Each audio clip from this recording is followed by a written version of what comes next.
Thanks, Paul. I'll turn my camera on, get that started. Hello, everybody. I'm Chris Richmond. I was with you yesterday. Thanks for coming today. We're really excited. We have about 350 people with us so far, which is a great turnout for our office hours. I am accompanied today again by my colleague, Les Warner, who also works for ICF. And then we're fortunate enough to have three HUD staff people with us today, Bruce Haber, Karen Griego, and Jerry Freese, who was also with us yesterday, and we didn't give him credit for being with us. They were invaluable yesterday, being able to answer questions immediately as they came in. And they're with us today to be able to do that as well. So just to lay out how our office hours work, we did provide homework exercise for you to work on yesterday. And no, you don't have to turn that in. A lot of people had asked, oh, how do we turn that in? I don't know how to do that. Don't worry about that.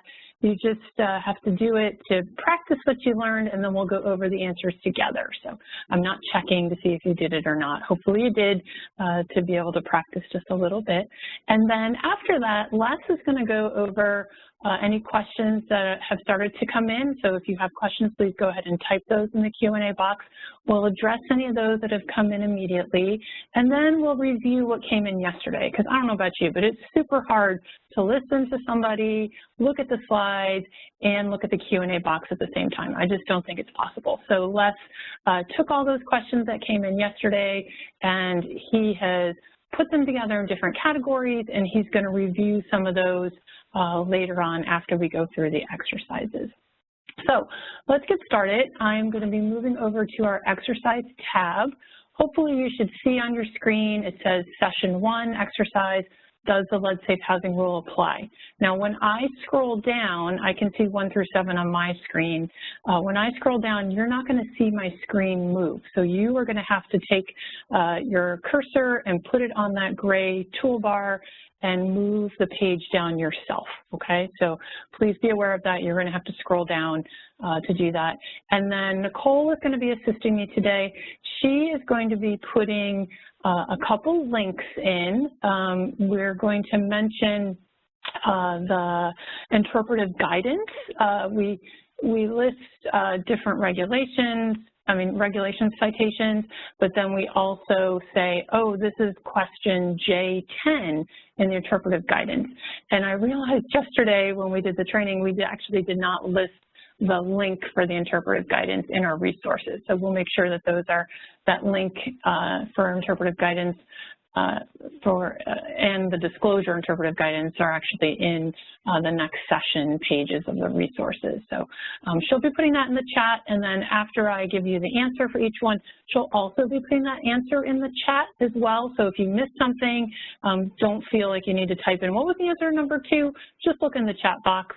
She'll be sending that out to you. But if you have questions about any of these examples to go over, or you need further explanation, please type that in and we'll make sure we address that, because our hope is that you have a little better understanding.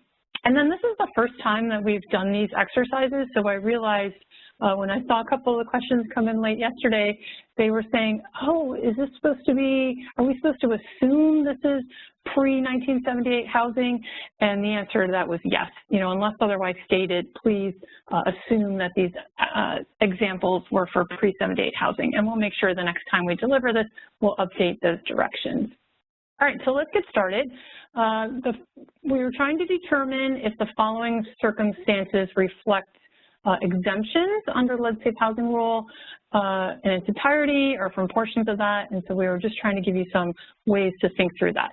So the first one is a previously lead-based paint inspection by an EPA certified inspector shows the house has no lead-based paint. Well, the answer to this is it's exempt, and it's exempt by CFR 34.115A4.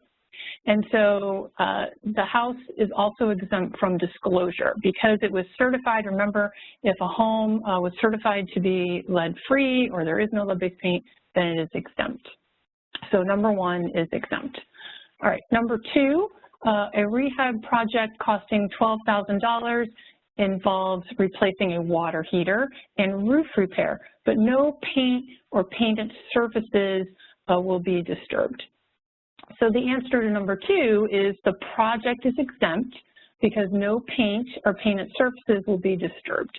And this can be found in the interpretive guidance, J as in Jennifer, number 10. And this exemption applies regardless of the cost because we're not disturbing any paint or painted surfaces. So it doesn't matter that it costs $12,000 or $27,000, as long as we are not disturbing any painted surfaces, then it would be exempt. All right, number 3, repairs must be done on a house after a tornado ripped a hole in the roof. So this one is also exempt.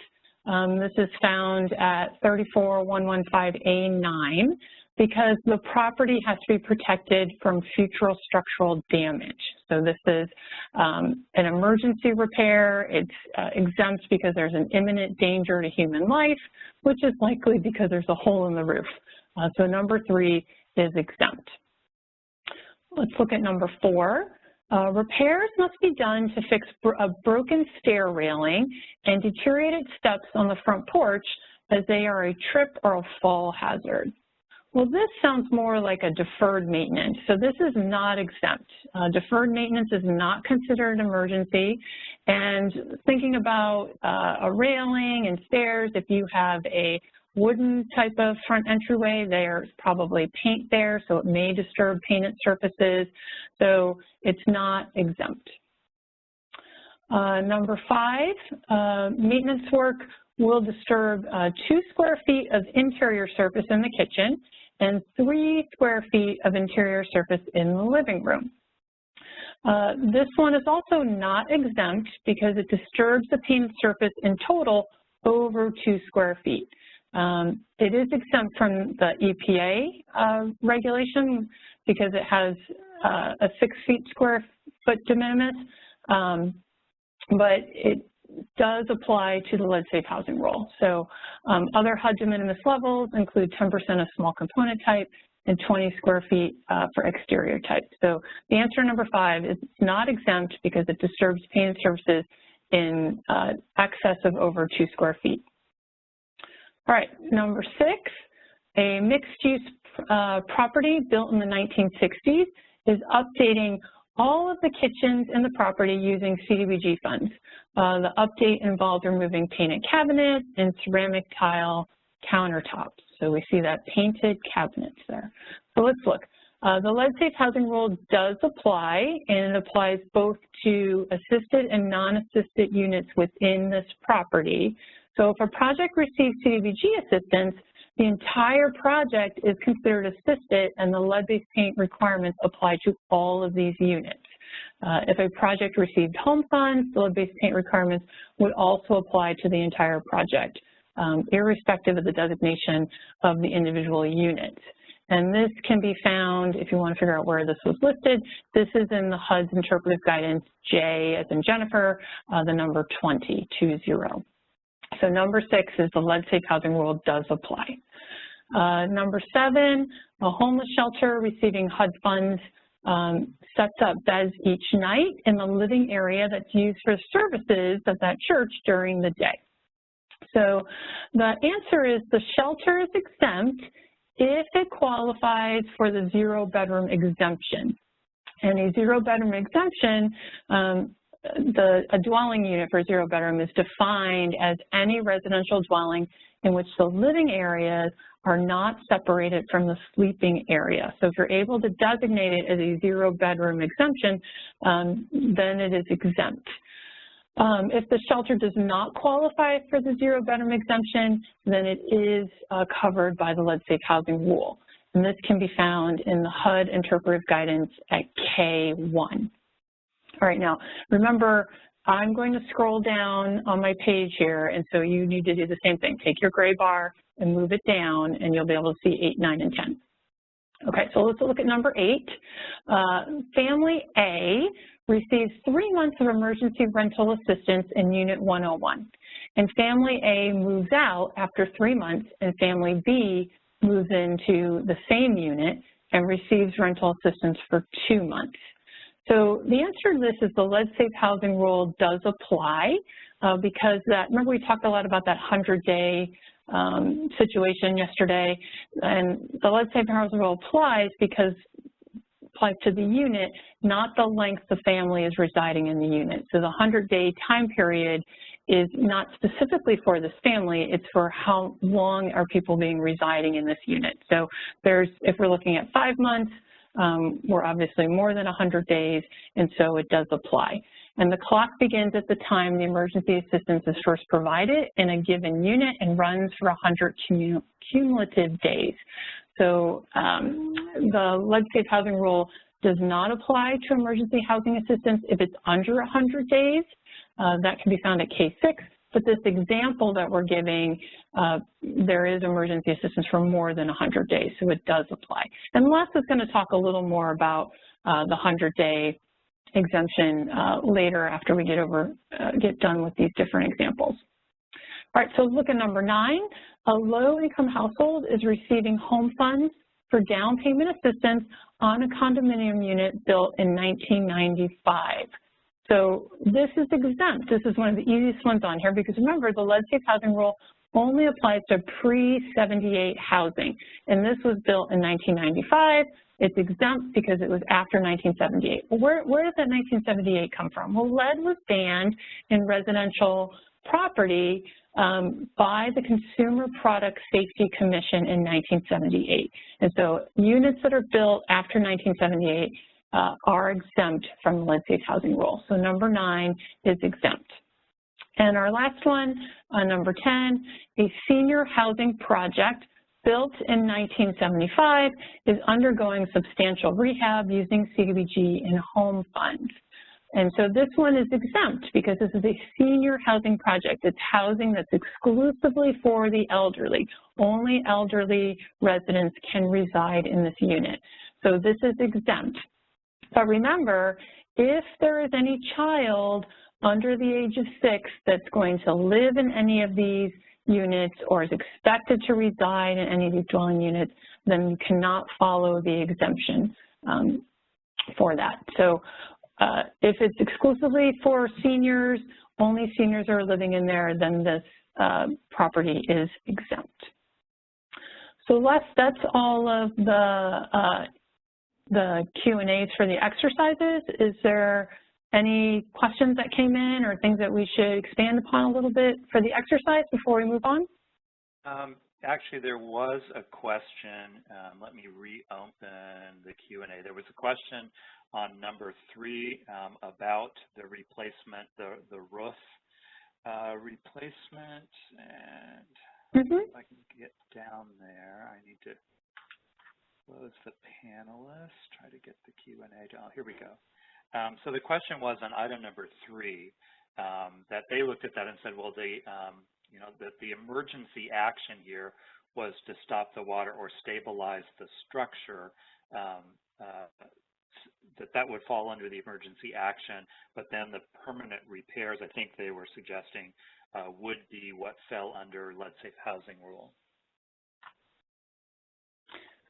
Can you read that again? I'm sorry, I keep trying to find it so I can see it. But so they wrote that the emergency action was to stop the water and stabilize the structure, but for the permanent repair, does it apply? And we know that, so we said yesterday that for one of the exemptions was in emergency situations.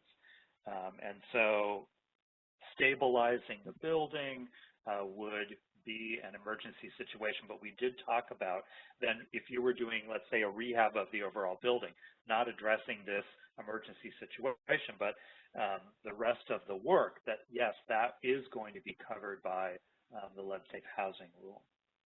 Great. Yeah, so the roof is exempt, but like Les said, the rest of the property is not exempt. You would need to follow the legislative housing rule for those other areas. Are there other questions? Maybe to expand on that, if you think that through, I mean, it might be that, okay, so the tornadoes ripped off the roof, we're going to replace that to get the building stabilized, but there may be quite a bit of other damage within that structure because of that incident. You know, there may have been water damage or other things. So there may be other work that's going to be done, and the rest of that work is not going to be exempt, but it's this emergency part of it to stabilize the building is the only part of that that's going to be exempt.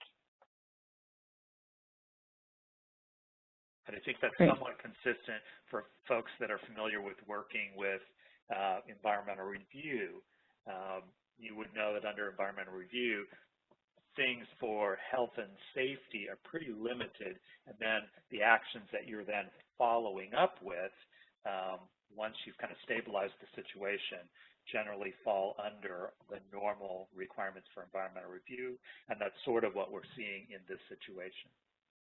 And Les, I'm starting to see some other questions coming in about the housing exclusively for the elderly as it relates to the exercise. I know you have a whole section to talk about that. Do you want me to turn it over to you and you can start diving into some of those sections, or do you want it first and then we'll go back to other questions that have come in today? I think it probably makes sense to switch into, I have a few housekeeping things. We can cover we have some categories to cover, and that may handle these, and if not, then we'll deal with those individual questions. Okay, then I'll turn my camera off and hand it over to you. All right, so I wanted to start with a couple. We had lots of questions that were related to, well, how do I get access to the materials? What was it that you said about when the recording would be available? I have some new information and I have some clarifications on that. So for the recording of session 1 that happened yesterday, that we expect to be posted by the end of this week, and a message will go out to everybody that's registered letting you know that the materials have been posted, and you'll be provided a link for that. For the next 3 webinars, folks were concerned about, can I get a copy of the slides? And I think a lot of folks, you are used to in trainings having a handout version of the slides where you can keep your notes. I know Chris and I always use it in that way. So on Wednesday morning, you will be getting let's see what our example. We're going to send a message to notify you that the materials for the session have been posted, and you'll be able to print out those handouts in advance of the training, and I think that'll be helpful to folks on keeping notes for that. Part of the reason on when things are posted on the website has to do that there's some accessibility review that has to happen to those materials. And so we're making these available to you to be able to print out in advance of the training, but they won't be probably the permanent version because they have to be an accessibility review done before that permanent posting will actually happen there. So you'll see them posted before our session, they'll be removed, and then they'll be reposted officially once that review has been completed and the recordings are available for that.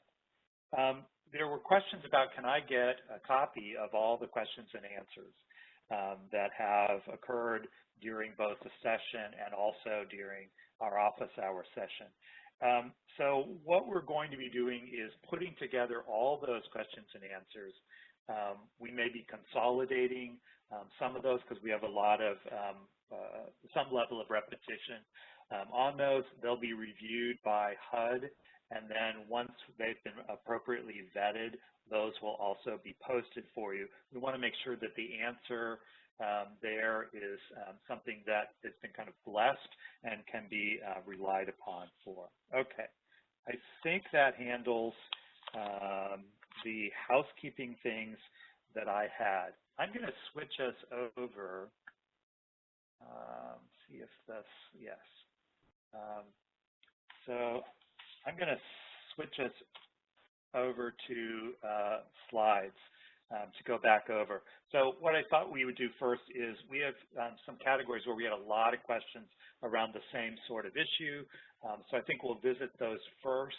I think that'll answer some of the questions that are outstanding for folks, and then we can kind of go into some of those remaining questions and also go back to the Q&A box and deal with those. So we had a lot of questions related to when does that exemption apply? And so I wanted to go back over those for this. So the easiest one, and we saw this on the homework example, was when that property was constructed after the January 1st, 1978 date. So because of lead paint having been banned at that point, we can be pretty confident that that building should not have lead-based paint. So we would document that as the reason that we're considering this structure to be exempt is because of the date that it was constructed, and we could operate in that way. We had a couple of questions, and one that was just answered just a short bit ago about 0-bedroom units. And we had the example of, in the homework, of setting up the shelter where we don't have bedrooms.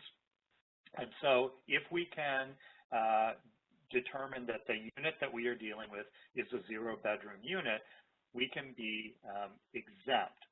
But as we said, for both the 0-bedroom unit designation and for housing that has been designated specifically for the elderly or disabled, anytime we have a child under 6 years old that actually resides there, then that exemption does not count. So the reason we have this exemption for, buildings that are restricted for the elderly, the disabled, 0-bedroom unit, is that we're not really expecting that based on that unit type that we're going to have children living there. That's not always the case. And so as you were looking at, is my project exempt? Looking at these categories and saying, okay, well, this is a unit that is restricted to elderly only to be able to occupy that unit. So it would appear that, yes, our project is going to be exempt, but then that next question is, do we actually have a child under the age of 6? If so, that changes it, and this is not going to be exempt.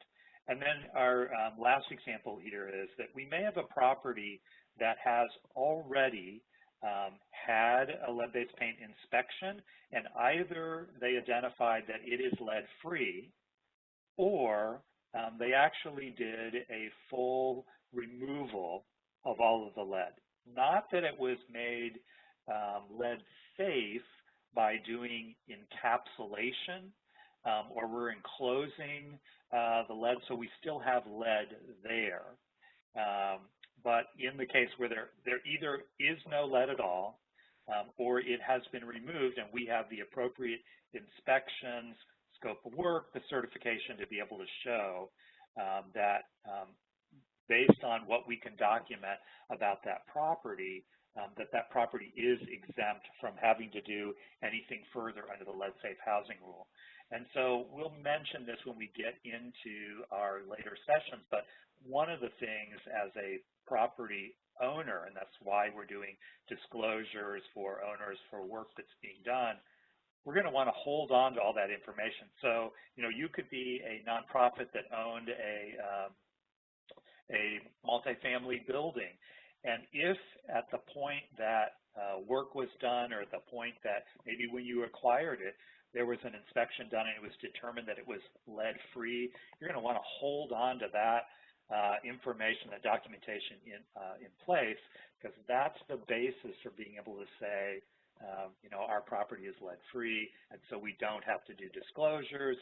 We don't have to follow the lead safe housing rule when we're doing some kind of rehab on the building, because we've got that documentation in place. So on this third bullet here, I just want to revisit this, where we talk about housing that's designated for the elderly. I mentioned this when we originally talked through this, but we had a lot of questions about, so if I have a house that is occupied by elderly folks, is that exempt? No, the key here is we're not looking at who occupies the unit necessarily. It's that this is a unit that is designated, is restricted, so that it is supposed to be only elderly or persons with disabilities that are going to reside there.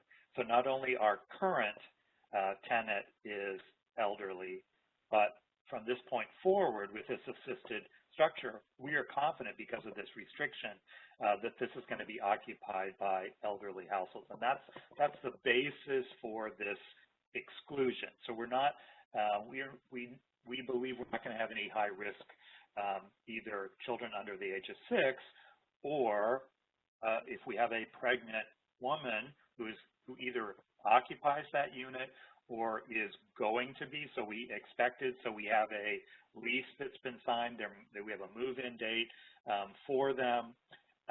We know that there's going to then be a child under 6 occupying that unit, and so that we lose that exemption at that point because it's no longer fitting that safe category of we don't have these high-risk children in place for that.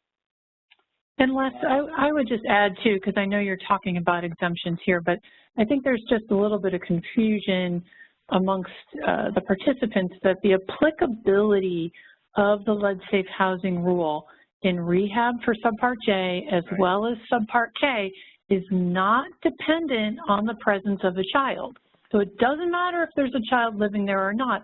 We still need to follow the lead-safe housing rule. It could be a couple in their 20s, it could be a couple in their 50s, and there's no kids living there.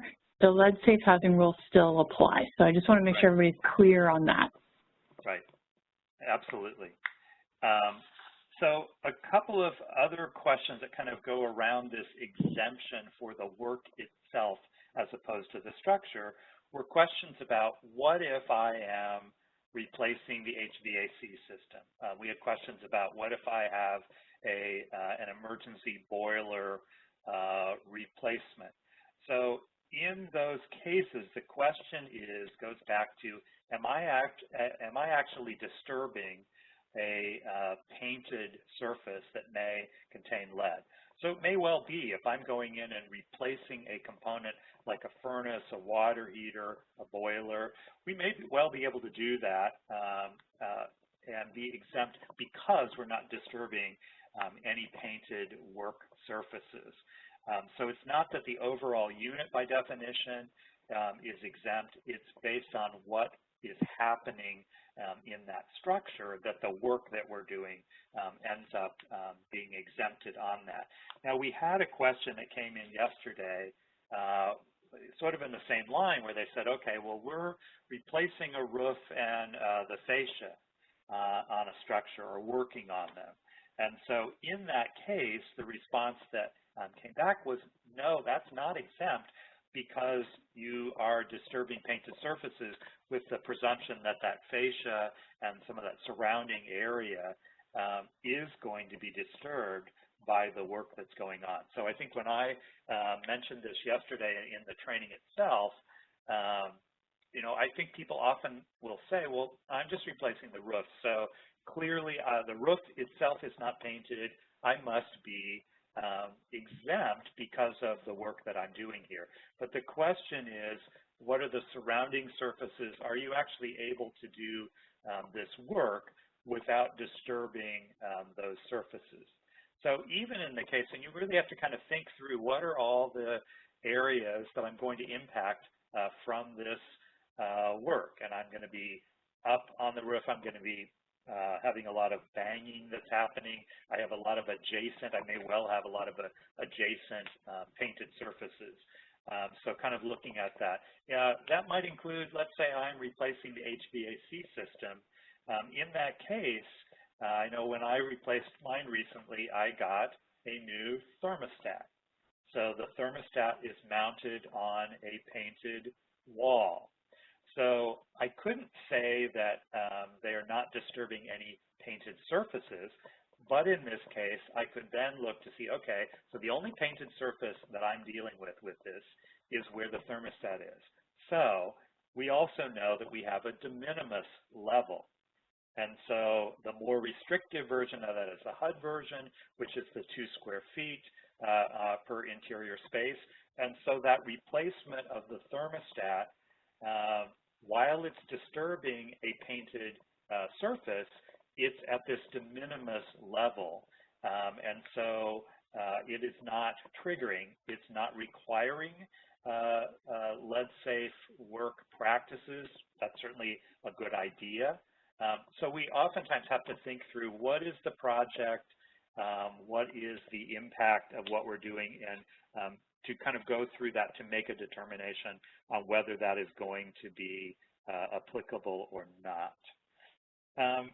We had a number of questions in this regard when we talked about children under the age of 6 about what do you mean by reside, and is there a difference between a child that resides in that unit and a child that spends time in that unit. And so I believe, and I don't know, Karen, if you want to comment on and that's when you were talking about an exemption, right, Les? That was in context of an exemption. Yes, of losing that exemption because, you know, you might, let's use the example that I have an elderly household lives in a restricted unit.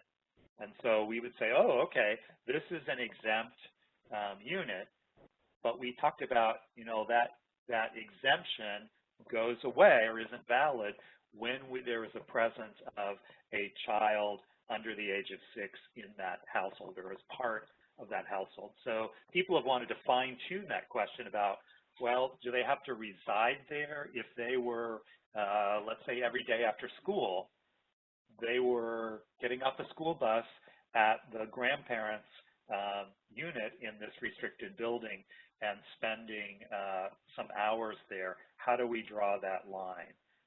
And I don't know, Karen or Bruce, do you want to comment on this? I think there's not further language in the lead-safe housing rule itself that would further define this beyond occupying that unit being, you know, that's their main point of occupancy.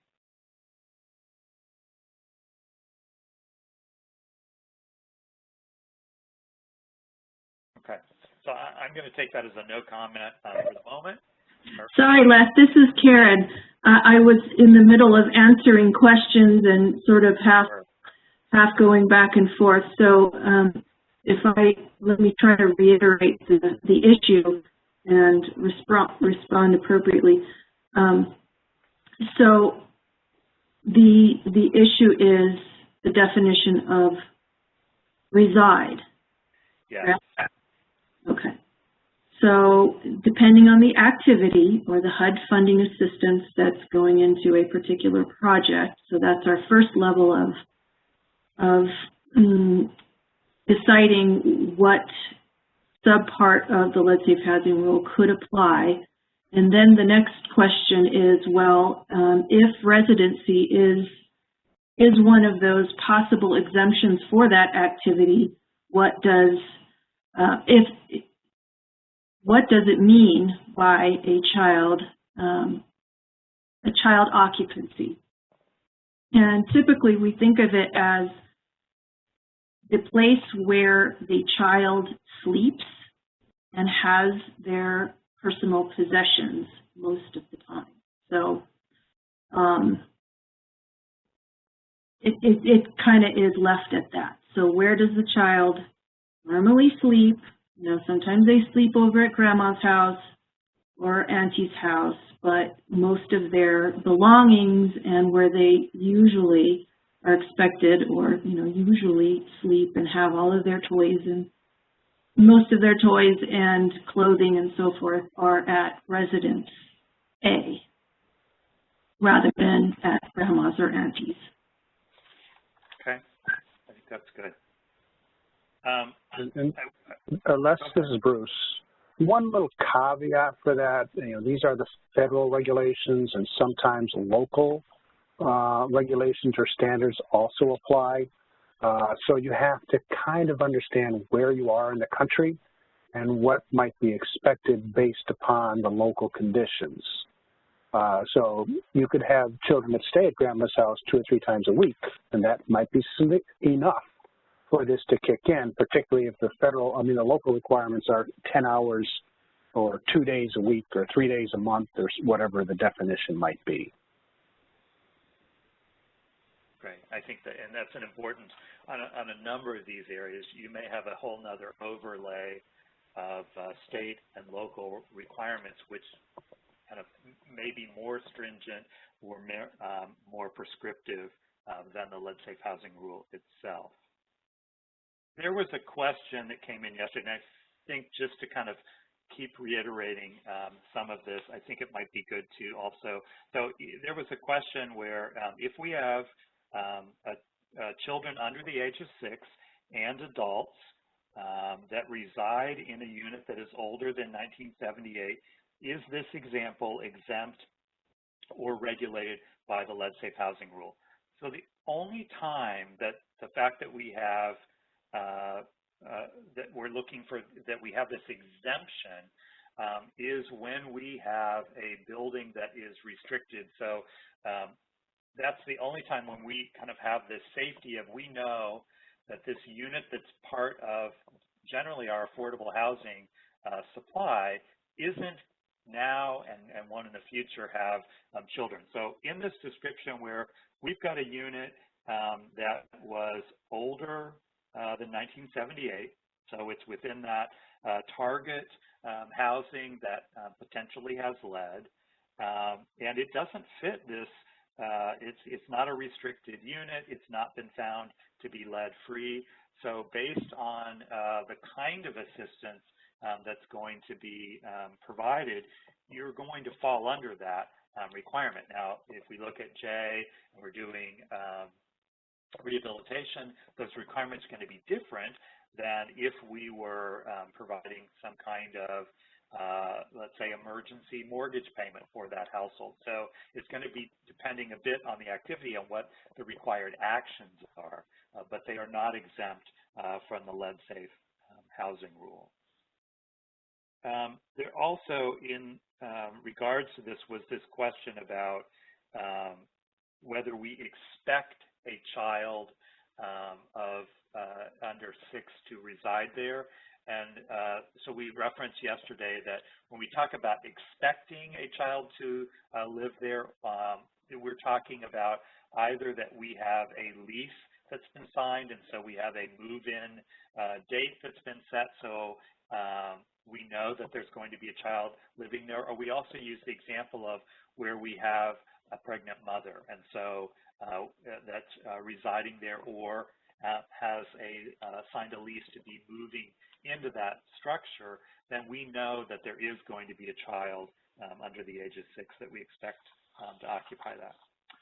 All right, I'm going to suggest that we move on to, we have a number of questions about emergency assistance, and I wanted to kind of revisit that and get those out of the way. So because of COVID and a lot of the hardships that have been encountered across the country, we have a lot of folks that are at risk of losing housing. And so we have a number of sources, including Cdbg funds, Cdbg CV, ESG funds that are being used to assist households to either prevent foreclosure for non-rent payment or for not providing some kind of mortgage assistance to keep them from falling into foreclosure.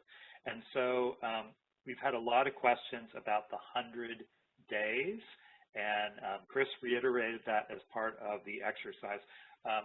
We will talk in more depth about this in our 4th installment, but as I think Bruce mentioned yesterday, there is some active work being done on some additional guidance on this.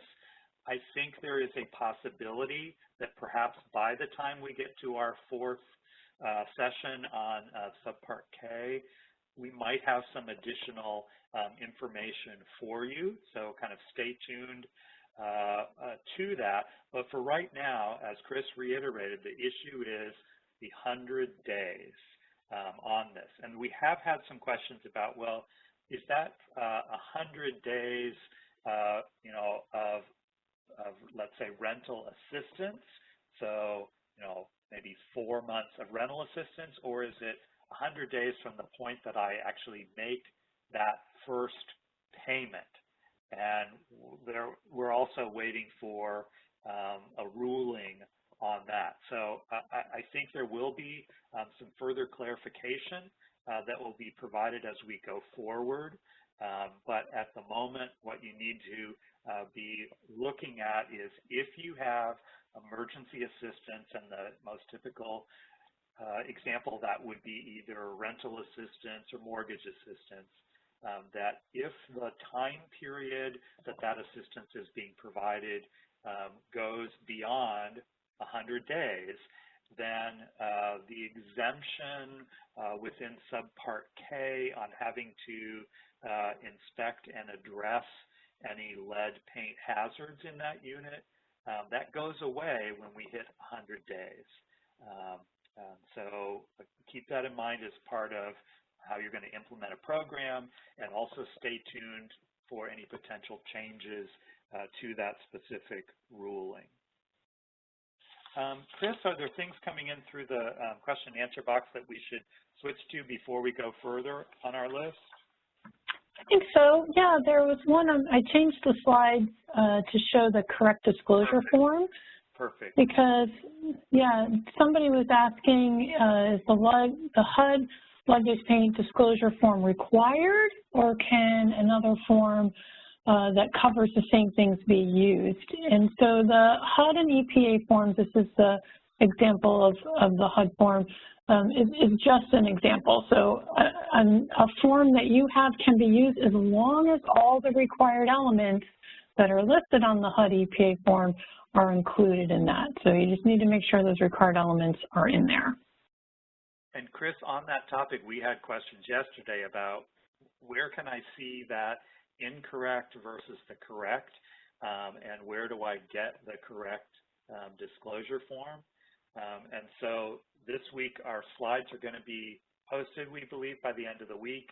And so on slide 38 we have the wrong disclosure example, and then on 39 we have the correct example. And I believe on the resources that linkage for this correct disclosure form is included there. Do you want me to talk about a couple of the resources? I know you said there had been some questions. So I had flippantly used the term TurboTax and the lead compliance advisor together, and somebody said, what was that? I missed it. And I apologize. I did not realize you didn't have the slides. We thought the slides had been posted and you were able to have those in front of you. The Lead Rule Compliance Advisor is an online tool that's available. I referred it to TurboTax because TurboTax kind of walks you through your taxes, and this, the Lead Rule Compliance Advisor, walks you through the lead safe housing regulation. So it asks you a number of questions, it asks you different scenarios, and you put those in, and then it determines which subpart applies. And subpart meaning, are you doing rehab, Subpart J, are you doing acquisition, leasing, Subpart of services, Subpart K, are you perhaps doing tenant-based rental assistance, Subpart M? So it helps you determine which subpart, and then it will list the required elements that you need to follow to be in compliance with that subpart. And it also has a number of resources available to it, different forms, glossary, and then we are also working on a toolkit. And the toolkit is not quite ready yet. It's very close, but on slide 42, when you get a copy of the slides, look on slide 42 because that has the list. It has the link to the different tools that we refer to during these sessions, and we are anticipating the toolkit to be available for the public. I want to say in March, don't hold me to it, but we're very, very close, and I know a listserv will come out. All of you should be on the listserv because you found out about this training that way, but a listserv from the HUD Exchange will come out identifying that the toolkit is available, and you'll have access to all these different forms. There's also on the resources, we had the guidance, the guidelines for evaluations of controls in lead-based paint hazards. This is about a 1,000-page document, so please don't push print if you've been at your house like I have since March and you don't have access to your corporate printer. You're just using your home printer, which prints out your kids' math homework every day. It can't handle printing out the evaluations. But it has all different chapters, how to do a risk assessment, how to do a lead-based paint inspection. And so it's available online. The link is right here. The 2012 is the most current version right now, but you can download it and then you can look through for more examples how to do things. We'll refer back to this when we get into more details for Module 2 and 3 and 4. And then we have our all sorts of links on slide 47. Somebody asked what was OLHCHH. That's HUD's office. So HUD's Office of Lead Hazard Control and Healthy Homes. That's how we refer to the lead office of OLHCC. Their homepage is listed here. We also have a page on the HUD Exchange, and that one's listed right here, and that provides a lot of links to different resources if you were doing tenant-based rental assistance or project-based assistance or public housing. We did a lot of training a year and a half ago. The links to those trainings, those other subparts are listed from there. Here again is the lead compliance advisor. Here's the evaluation and control of lead-based paint hazards. And then if you needed to contact HUD, here was a contact for them as well. Lots other things you want to expand upon? No, I think that's good. There was a question yesterday about wanting contact information for Chris and I. We will be available to you throughout this series. So in our Wednesday sessions and our office hour sessions, and we'll be happy to try to field questions and working with Bruce and Karen and others on this. But once we're done with that, you'll need to use the contact information that's listed at the bottom here to be able to submit questions, and that it is an ongoing resource for you. Chris, anything in the inbox that we need to deal with, or should I go back to our list? I'm just scrolling through it real quick. Let me, let's see. Lots of people are getting hung up on the age thing. Just please, please, please know Subpart K and Subpart J, it doesn't matter how old people are living in the unit. If you're working in plain old neighborhoods, it doesn't matter the age of the person living in the unit. The lead safe housing rule does apply, okay? So still people are getting confused about that. Looking, sorry, Les, give me a second. People are still asking. Why don't I let you scroll and I'll do a couple questions that I've got. Okay, sounds great. Back to you. Okay. So we had a question that came in. This was about a home project. And they said, you know, only thing that we're paying for are actually soft costs. And so we're not paying for any part of the construction that's happening. Are we able to then simply apply this as Subpart K as opposed to rehabilitation? So when we put home funds or Cdbg into a project, this is very similar again to if you deal with environmental review. When we're trying to figure out what our trigger is, we're looking at the overall project. So in this case, as I understand it, this is a home rehabilitation project, and we are putting money into the home rehabilitation project. Just because our funds aren't paying specifically for the rehab, what we're supporting that with our soft costs on this. This is a rehab project. It falls under Subpart J, and so we've sort of federalized the project by adding in the home fund. So, you know, much like when we add home funds, we trigger an affordability period. We trigger some property standards on the work that we do. We're also triggering Subpart J of the lead safe housing rule is going to apply to that project because our overall project is a rehabilitation project. So there's not an easy out there. There was a question about if they're using Cdbg repair money and they're doing furnace replacement, what's the best approach to meet lead-based paint requirements? And again, this is a matter of the overall Cdbg funds, if we're doing rehab, it does trigger Subpart J, but then we have to look at, okay, but are we, is this a project where we are not disturbing any painted surfaces? Our furnace replacement might fit within that. And then it also might be, as I used in my example, where we're replacing the furnace and we're replacing the thermostat that goes with it. It might be that the only impact we have on painted surfaces is under that de minimis level, and so we might be able to operate in that way. So, first thing is the work that I'm doing, is it fall under one of the subparts? If it does, then, look at the scope of work, and there's a possibility of there being an exemption for that reason. We had a couple of questions. I just wanted to reiterate, and I think we hit on this at the beginning, I think in the homework, but this issue about if we have a property, and in this case it was assisted with home funds, that they found lead, it had been abated, and there was clearance done, do they have to provide tenants with reports along with that form? So our current tenant, and we'll go through this in great detail in our session 2 and 3 about the required disclosures while we're undertaking a project.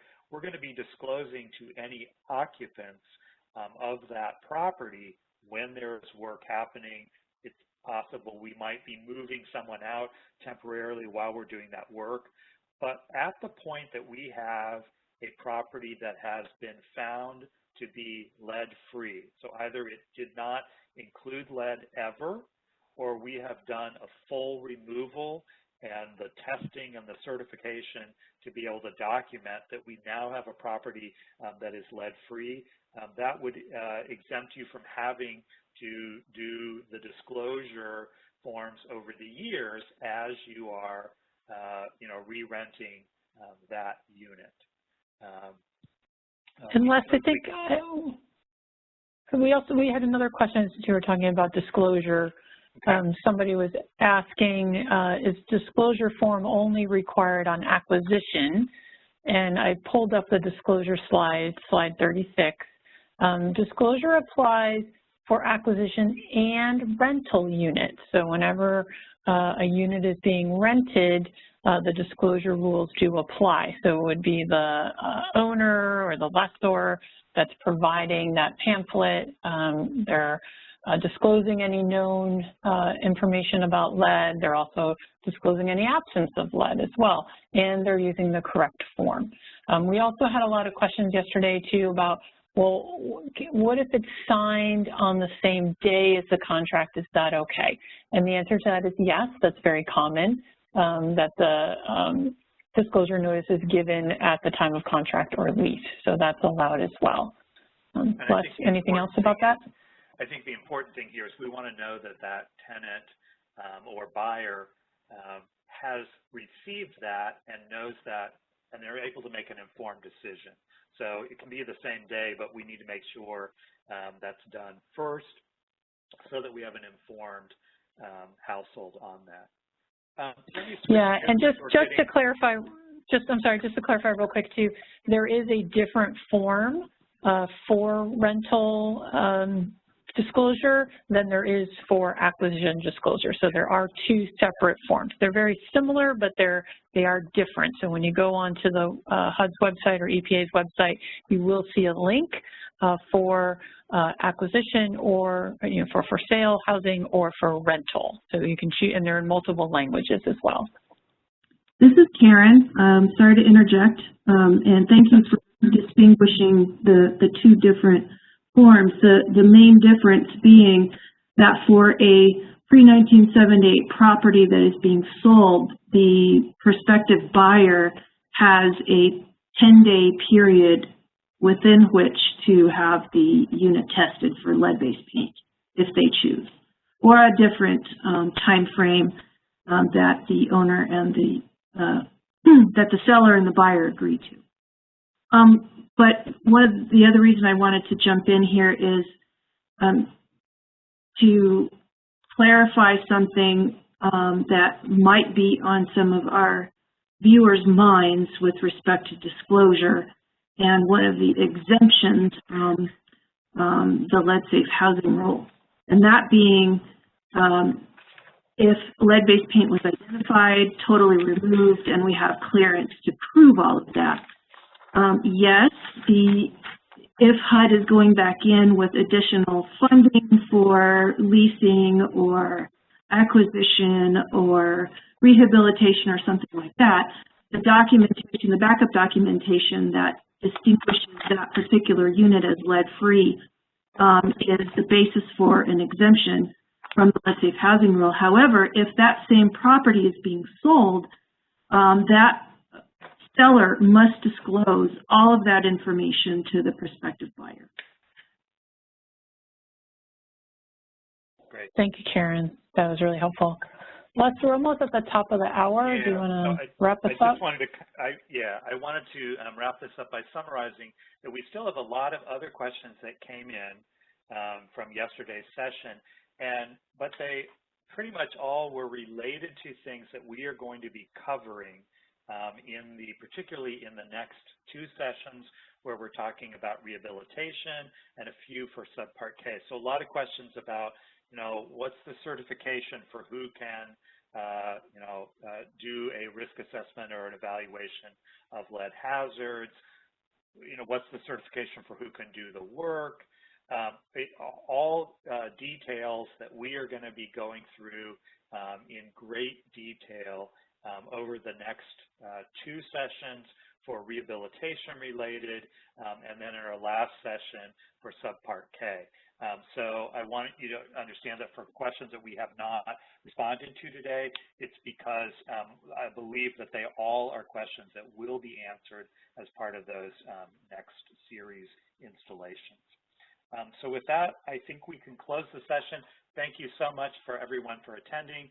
Thank you to our friends at HUD for helping us with some of the questions and providing answers on this.